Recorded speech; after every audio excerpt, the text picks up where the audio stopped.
मन की किताब 10वां मोक्ष दिवस।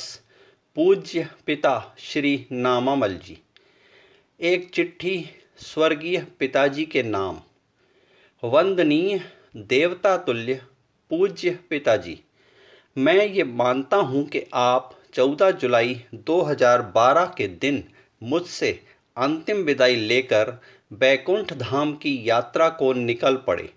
10 वर्षों के लंबे अंतराल के बाद मेरी आंखों में मेरे आंसू भले सूख चुके हैं, पर आपके ख्यालों से भीगा हुआ आज तक मैं आपसे अलग नहीं हो पाया हूँ। हो भी कैसे सकता हूँ।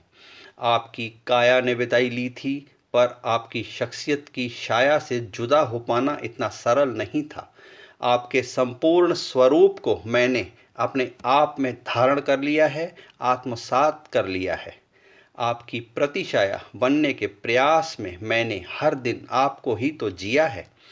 मेरी आंखों की मर्यादा से आप ओझल हुए हैं, परंतु आपके विचार, व्यवहार, स्वभाव को अपने अंदर लेकर आपके सांचे में ढल के मैं रहा ही नहीं हूँ, मैं तो आप हो गया हूँ।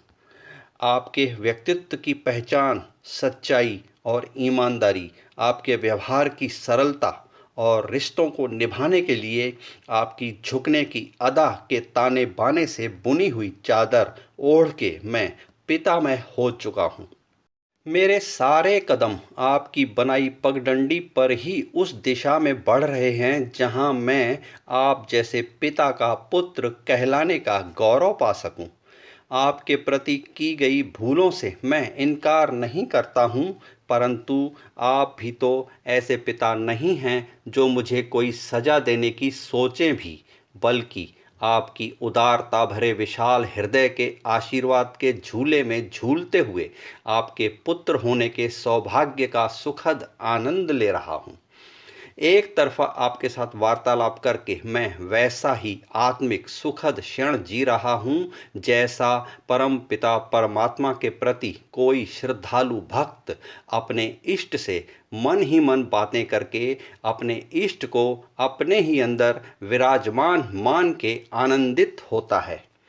मैं आज अपनी बात आप तक पहुंचा सका ऐसा विश्वास रखता हूं और आपकी प्रतिक्रिया की वैसी ही अपेक्षा करता हूं जैसे कोई साधु साधना में लीन होकर अपने इष्ट देव से साक्षात दर्शन की अभिलाषा करता है। आकाशवाणी।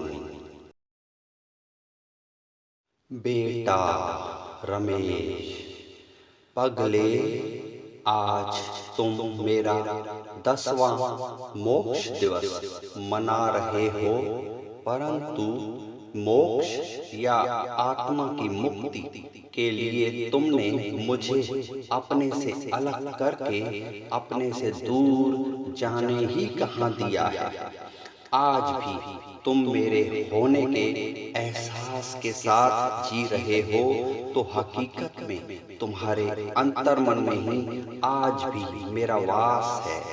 तुम्हारे सारे क्रियाकलाप मेरी निगाहों में हैं। आज भी तुम्हारा रक्षण करते हुए मैं ही तो हूँ जो तुम्हें विपत्तियों से बचा रहा हूँ, समस्याओं से उबार रहा हूँ।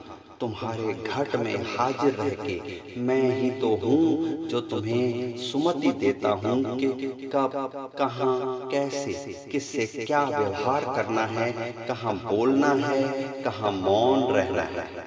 अच्छा इंसान बनने के तुम्हारे सारे प्रयास मेरे ही दिशा निर्देश से ही तो संचालित होते हैं। मेरा दोहरी संचार ही तो है जो तुम्हारे विचारों को प्रेरित करता है। तुम्हारी जिंदगी में आने वाले सारे विघ्न कौन दूर कर रहा है? मैं ही तो हूँ। तुम्हारा आत्मबल, तुम्हारी मौन रहने की शक्ति, धीरज और सहन शक्ति मेरी प्रेरणा की ही देन है। मेरे बच्चे निश्चिंत रहो, जब तक तुम्हारी सांस है मैं तेरे साथ हूँ। भरोसा रखो, मैं तेरे साथ हूँ। तेरा अंतर्मन बन के, तेरी अंतरात्मा बन के तेरे अंदर ही हूँ।